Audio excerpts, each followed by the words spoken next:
بسم الله الرحمن الرحيم. السلام عليكم ورحمة الله تعالى وبركاته.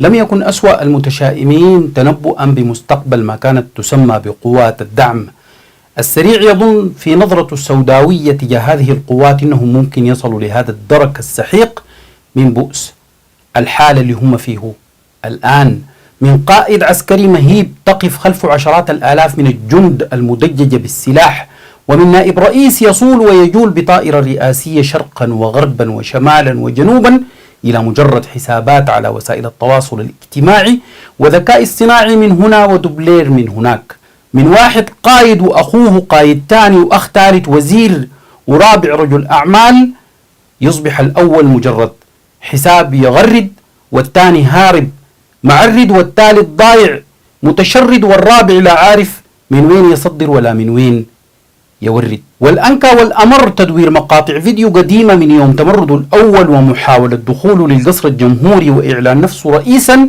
وجميع منصاتهم وجريواتهم تاريخهم لابتين لهم بفيديو قديم من 15 أبريل 2023، وكلهم مع بعض يبدو النبيح والهوهوة في صفحاتهم يبشروا بمفاجأة كبيرة حتحصل بعد 48 ساعة، فيتمخض خنزيرهم الأجرب ليلد نملة بعد كل هذا الحمل الطويل والمخاض العسير. هسي يا أغبياء ما فيكم ولا زول انتبه إنه كل المعالم اللي تصور فيها قايدكم الهالك دي بقت عبارة عن ركام وحرائق وآثار تفجيرات ودانات على المباني وعلى الشارع. طيب دي خلوها، ما في زول نبهكم إنه المنطقة دي كهرباء ما فيها عشان تولع الشارع بالليل، خليه من تولعوا بالصباح يا أغبياء. كل هذه التصرفات الصبيانية والغبية إن دلت إنما تدل على شيء واحد فقط، إنه قائدهم الميليشي الهالك إن وجد وإن كانت لسه فيه باقي روح لا يستطيع إنه يظهر بيناتهم مجددا. وما أفاعيل دي والله إلا لمحاولات استعواض عدم قدرته على الظهور بينهم ومحاولة رفع الروح المعنوية لما تبقى من حثالاتهم، فيا لبئس الحال اللي وصلت له. وصدق المثل اللي قال العرجاء لمراحة وانتوا بإذن الله مصيركم مراحكم أجيتوا منه يا بهم. كل المؤشرات بتؤكد إنه هذه الميليشيا في نهاياتها حتى قياداتهم الكرتونية صفت على الكرتونة كيكل والعلبة البيشي اللي أصلا لا من بطونهم ولا من حواضنهم ولا حيسمحوا لهم إنه سلطاتهم تتجاوز الحدود اللي هم فيها حاليا، وهم عبارة عن براطيش ينتعي لآل دقل ومرتزقتهم يعبروا بها مناطقهم ومناطق أهلهم اللي خانوها كجواسيس ومرتزقة حقراء وباعوها، وبعدها معروف البرطوش مكانه بيكون وين. وها هم بيتساقطوا الواحد تلو الآخر، حتى الأهبل عبد الرحيم دقلو اللي كان عامل فيها ديجانجو عرد من الميدان ويتواجد في نيروبي وشغال من هناك يفصل في التشكيلة الجديدة لما تبقى من ميليشيا الدعم الصريع، ويفصل هذا ويعين ذاك في محاولة إنه يرث أخوه مجهول المصير. وما فصل يوسف عزت إلا بداية النهاية لهم وتأكيد لا يقبل الشك بعدم ظهور الهالك حميتي مجددا على واجهة قيادة الميليشيا. أما الجناح السياسي للميليشيا أقزام القحط والخراب فنحن موعودين بفواصل مستمرة من كوميدياناتهم وكدكاتهم في مقبل الأيام. فالأهبل عبد الرحيم دقلو زول اشتر وغبي، لو طلب منهم حاجة وما نفذوها ممكن عادي يحرق لهم ورقهم وينشر فضايحهم المهببة على الملأ وللسابلة. لذلك عادي تسمع عود الطرور حمدك وهو لابس بردلوبته وقاعد زي التنبل وهو بيردد بغباء إنه الحارث مندوب الجيش في الأمم المتحدة تماما كما قال مندوب الدويلة في مجلس الأمن. طبعا حمدوك كل مرة بيحفر عميقا تحت كرشته أهو في فيديو جديد وهو يحاول كالماشطة تجميل وجه إمارات الشر القبيح حينما سألوا المذيع سؤال واضح أن المجتمع الدولي بيتحدث عن دور الإمارات إمارات الشر في تأجيج الصراع ودعم أحد أطرافه بالسلاح. فبالله عليكم شوفوا الجعر ده رد وقال شنو. وكل ما يذكر هذا الأمر يتبادر إلى الذهن دولة الإمارات العربية المتحدة. الأمم المتحدة بشكل واضح قالت أن الإمارات تقوم بدعم قوات الدعم السريع عسكريا ولوجستيا بمثل هذه الأشياء.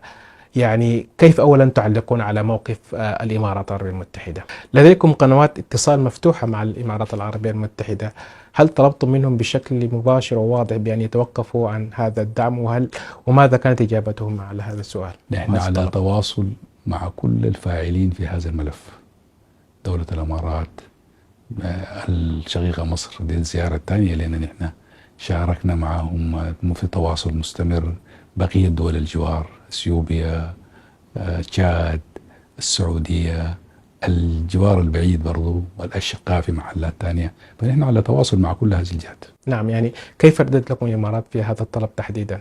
نحن لم نناقش، نحن فصيل مدني، ما عندنا علاقة بالسلاح بيجي من وين ولا بقدمه مين. نحن في كل حوارنا مع الناس الفاعلين في هذا الملف كنا بنطالبهم بأنه لا يوجد حل عسكري لهذه الأزمة. نعم. ساعدونا كسودانيين في أننا نصل لتوافق سياسي عبر الحوار. نعم. طبعا سمعتوا قالوا، يعني ما أنا الغلطان براي في السمع، قال ما عندنا علاقة بمين يجيب السلاح، نحن بس بنقول ما في حل عسكري. طيب يا غبي، رافع شعار لا للحرب، تقول الحرب دي بمسدسات، موية وعصي من شجرة الطرورة جابتك لينا، ما بسلاح الإمارات. غايته غباء زي ده ما أظن ينافسوه فوقه إلا اتنين بس، ماهر أبو الجوخ وصلاح مناع. وعلى ذكر الولد صلاح بوي، سيكا طبعا طلع له قبل أيام بمنشور يخلينا كلنا نحتار إنه كيف زي هذا العاهة تولى زمام أمور وإدارة ملفات في بلدنا وفي دولتنا. صلاح بوي سيكا محتج على إنه طائرة بدر السودانية تمشي من بور سودان تجيب أبي أحمد وتنزله في بور سودان، وإنه ده معناه البرهان هو اللي جابه لأنه مزنوق وإلى آخر من هذا الغباء المدقع. وعبيط أخوانه الذي لا يدري ما عارف إنه الشعار ده بتاع سلم الطيارة وتابع لشركة سودانية ومستأجر من المطار، فزي ده يقولوا له شنو؟ يعني كلمة غبي كفاية ليوصفه ولا ما بتكفي. وعلى صعيد آخر، الفريق أول ركن ياسر العطا يدبل لبن زايد من جديد ويطبق له الحنة تطبيقا لنظرية الهالك كلب بن زايد زمن الغدغة والدسديس انتهى. والإمارات اللي جايانا لترسي لنا دعائم الديمقراطية واللي اتضح فيما بعد إنها ديمقراطية ذات الدويلة بالأمس تورث نجل محمد بن راشد منصب وزير الدفاع، وولد بن زايد طبعا وليا للعهد ورقصني يا جدع. بلد محكومة بالتعاقب من أسر مالكة الواحد مما هو مجرد نطفة من مني يمنى عارف نفسه جاي حاكم أو وزير، حيوانات منوية قذرة تحكم الدويلة ولا عزاء لبقية الشعب، وجايين يطبقوا في بلدنا الديمقراطية والحكم المدني. بالله شوف. لكن بإذن الله ستنتهي هذه الحرب وسترون لأي منقلب ستنقلبون معنا، ووالله لا بنفعكم حمدتي ولا بفيدكم حمدوك، ولن يستطيع كائن من كان تركيع الدولة السودانية وإذلالها، وسنعيش رغم الداء والأعداء كالنسر فوق القمة الشماء، وسنظل دوما نرنو إلى العلياء، وستمضي قافلتنا وأنتم كما الكلاب تنبح، ويظل أملنا في من قال جل وعلا ولا تهنوا ولا تحزنوا وأنتم الأعلون إن كنتم مؤمنين، إن يمسسكم قرح فقد مس القوم قرح مثله وتلك الأيام نداولها بين الناس وليعلم الله الذين آمنوا ويتخذ منكم شهداء والله لا يحب الظالمين. وسنظل دوما نقرأ قوله سبحانه وتعالى أم حسبتم أن تدخلوا الجنة ولما يأتكم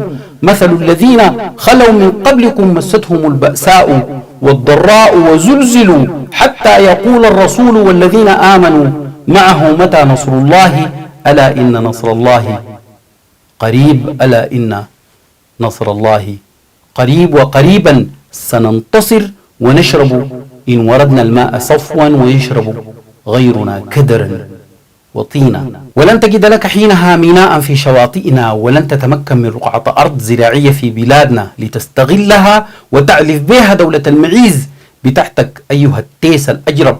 وسيكون شغلنا الشاغل هو منع أي صادر من بلادنا ليكم وإيقاف أي وارد منكم أو عبر موانيكم، وحينها خلي روتو ومحمد كاكا ينفعوك. أزل الله سبحانه وتعالى أن يهدم ملككم ويشتت شملكم ويسلط عليكم من ينزع عنكم أمنكم ويزرع الفتنة بينكم، وأن تتنزل المصائب من فوقكم وتتزلزل الأرض من تحتكم وهو قادر على ذلك. اللهم ارحم شهدائنا الأبرار الأخيار، واشف جرحانا، والحرية لأسرانا، والنصر للقوات المسلحة. والسلام عليكم ورحمة الله تعالى وبركاته.